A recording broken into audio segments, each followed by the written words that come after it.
दोस्तों, कथा कथन में आपका फिर एक बार स्वागत है। आइए दिल्ली के एमसीडी में चल रही महाभारत पर लल्लन और कल्लन की नोकझोंक सुने।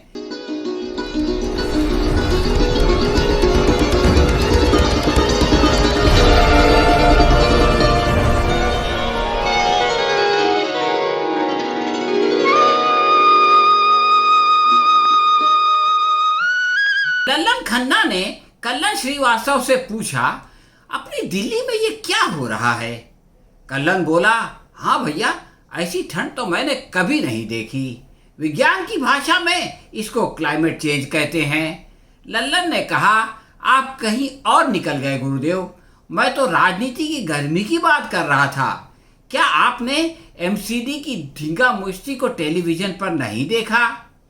अरे भैया, पहले मैं एनडीटीवी देखता था, अब वो भी छोड़ चुका हूँ, लेकिन अखबार में पढ़ा जरूर है। चलो ठीक है, अखबार ही सही। अब आप ही बताओ कि क्या इस प्रकार आम आदमी पार्टी के पार्षदों को लहूलुहान कर देना मुनासिब है? कल्लन बोला, भैया, अपने देश में मॉब लिंचिंग कोई पहली बार तो नहीं हो रही है, लेकिन क्या कभी झाड़ू वालों को इसका विरोध करते हुए तुमने देखा है? ओहो कल्लन भाई, ये कोई मॉब लिंचिंग थोड़ी ना है। यहाँ न गाय है और न जय श्री राम, इसको मॉब लिंचिंग कैसे कह सकते हो? देखो भाई, मॉब लिंचिंग के लिए बहाना कुछ भी हो सकता है। असल चीज लोगों का कानून हाथ में लेकर अपने विरोधी को मारना पीटना और फिर इस पर गर्व करना है। अच्छा, तो क्या आप इसको ठीक मानते हैं? क्या सभ्य समाज में ऐसा होना चाहिए? कल्लन बोला, ये सवाल तो दुनिया भर के विषय पर प्रवचन देने वाले अरविंद केजरीवाल से होना चाहिए कि वो मॉब लिंचिंग की आलोचना क्यों नहीं करते। यार, आप उसकी मजबूरी क्यों नहीं समझते? अरविंद केजरीवाल अपने उग्र हिंदू वोटर्स को नाराज करने का खतरा कैसे मोल ले सकते हैं? अच्छा, अगर वो ऐसा नहीं कर सकते तो अपनी धुनाई पर उन लोगों को धन्यवाद दें, या कम से कम रोना धोना न करें, बल्कि पहले की तरह चुपचाप बैठे रहें। लल्लन बोला, यार, G20 देशों के प्रमुख भारत की राजधानी में महानगर पालिका के अंदर ये लज्जास्पद है। अच्छा, अगर ऐसा है तो जाकर बीजेपी वालों से पूछो कि उन्होंने मोदी जी की रुसवाई का ये सामान क्यों किया। जी हाँ, अभी कुछ देर पहले मैंने कमल वाले गुड्डन सिंह से ये सवाल किया था। अच्छा, तो उसने क्या कहा? वो बोला, ये सब तो झाड़ू वालों का किया धरा है। उन लोगों ने हंगामा शुरू किया तो हमने जवाब दिया। हमारे हाथ में मेहंदी थोड़ी ना लगी है। लल्लन बोला, मैंने अखबार में जो पढ़ा है उसके मुताबिक गुड्डन की बात दुरुस्त मालूम होती है। यार लल्लन, मैं कभी सोच भी नहीं सकता था कि कोई कांग्रेसी भाजपा का समर्थन करेगा। भैया, अगर अपना दोस्त गलती करे तो उसकी आलोचना, और दुश्मन हक पर हो तो उसका समर्थन करना हमारा धर्म है। लल्लन बोला, देखो, अब बहुत बड़े हरिश्चंद्र ना बनो। मुझे तो केजरीवाल का यह आरोप ठीक लगता है कि कांग्रेस ने भाजपा से मिली भगत कर ली है। अच्छा, यह अनोखा आरोप किस बुनियाद पर लगाया गया? लल्लन ने कहा, केजरीवाल के अनुसार कांग्रेस के पार्षदों ने बीजेपी से रिश्वत लेकर इलेक्शन के बाइकाट की घोषणा की है। कल्लन बोला, यार, रिश्वत देकर समर्थन लिया जाता है। ये काम तो आम आदमी पार्टी ने किया था। कांग्रेसी लौट गए और खेल बिगड़ गया। अच्छा, तो ये बताओ कि आखिर कांग्रेस बाइकाट क्यों कर रही है? यार लल्लन, मेयर के कुल 2 उम्मीदवार हैं। एक तरफ आप और दूसरी ओर बाप, यानी भाजपा। ऐसे में कांग्रेस क्या करे? लल्लन ने कहा, आम आदमी पार्टी का समर्थन करें और क्या। लेकिन भैया, झाड़ू वाले मेयर तो वैसे भी बन जाएंगे, इसके लिए कांग्रेस का समर्थन क्यों जरूरी है? ओहो कल्लन, आप इतना भी नहीं समझते। दिल्ली की सबसे बड़ी पार्टी आप है और फांसीवाद को हराने के लिए उसका समर्थन आवश्यक है। कल्लन बोला, अच्छा, इस प्रकार तो गुजरात की सबसे बड़ा विपक्ष कांग्रेस है, वहां आपने खेल क्यों बिगाड़ा? लल्लन ने कहा, अरे भाई, ये तो समझो कि राष्ट्रीय दल बनने के लिए ये जरूरी था। लेकिन अब आपके जीतने वाले विधायक कहाँ है? कल्लन ने सवाल किया। वो दावा कहाँ गया कि हमारे लोग नहीं बिकते? भाई कल्लन, वर्तमान राजनीति में सब अवसरवादी हैं। इसी डर से तो आम आदमी पार्टी दिल्ली में कांग्रेस का समर्थन चाहती है। यार, यह अजब तमाशा है कि झाड़ू वालों के कमल थाम लेने का खतरा योग्य है और कांग्रेस का बाइकॉट अयोग्य। माफ करना, मेरी समझ में केजरीवाल का ये तर्क नहीं आता।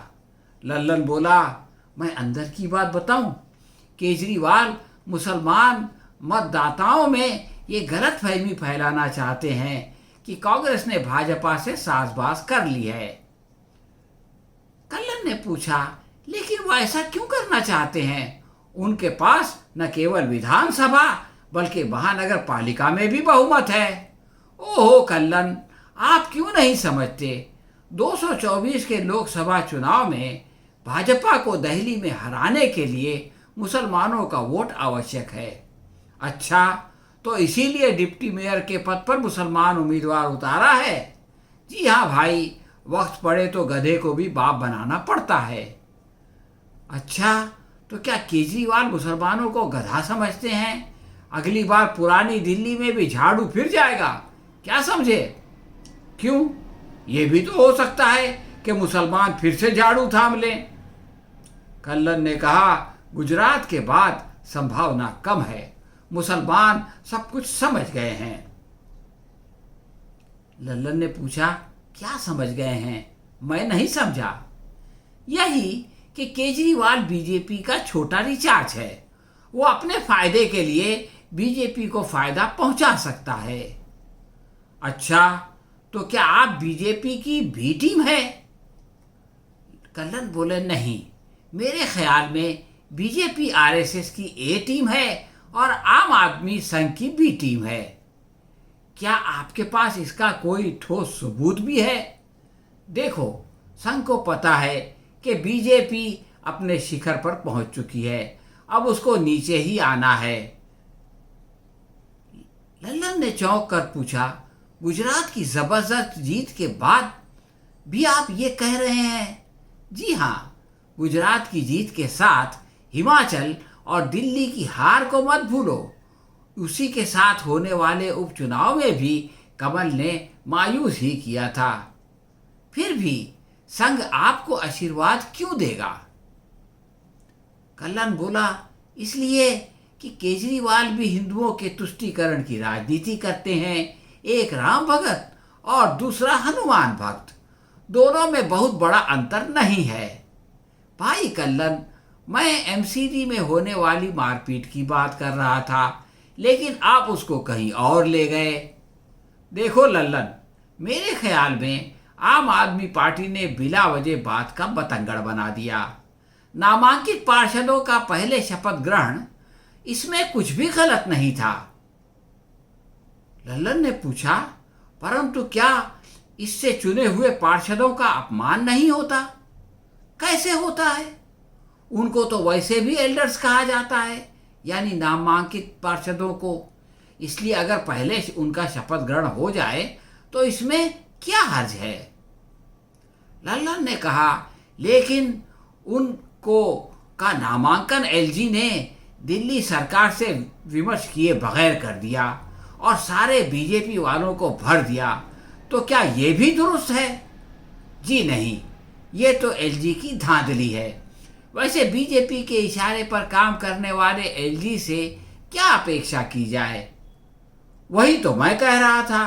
कांग्रेस को बाहर रखने के बाद इन 10 पार्षदों की सहायता से बीजेपी अपना मेयर दिल्ली पर थोप देना चाहती है। अरे भाई, तुम्हें इतना भी नहीं मालूम कि एल्डर्स को मत देने का अधिकार ही नहीं है, इसलिए ये कैसे संभव है? अच्छा, तो हमारे अरविंद केजरीवाल ने आखिर ये हंगामा क्यों किया? कल्लन ने जवाब दिया, अरे भाई, ये नौटंकी अपने प्रतिद्वंदी को बदनाम करने और अपना सियासी कद बढ़ाने के लिए की गई। लल्लन ने पूछा, लेकिन इससे देश की जो बदनामी हुई है उसका क्या? कल्लन बोले, देखो, देश की मान मर्यादा का ख्याल न तो संघ को है न उसकी ए या बी टीम को है। हाँ, इसीलिए सारी दुनिया में भारत बदनाम हो रहा है। दिल्ली में अंजना की गाड़ी से घिसट कर मौत से जो बदनामी हुई थी, इस मारपीट ने उसका भी रिकॉर्ड तोड़ दिया। कल्लन ने हंसकर ये शेर पढ़ा और विदा ली। मीर तकी मीर का शेर है, इब्तदाए इश्क है, रोता है क्या, आगे आगे देखिए होता है क्या। हाँ तो दोस्तों, ये था हमारा आज का कथा कथन। आपको कैसा लगा हमें कमेंट बॉक्स में लिख कर बताएं। पसंद आया हो तो लाइक या शेयर करें। हम बहुत जल्द आपसे फिर मिलेंगे, तब तक के लिए आज्ञा दीजिए। धन्यवाद।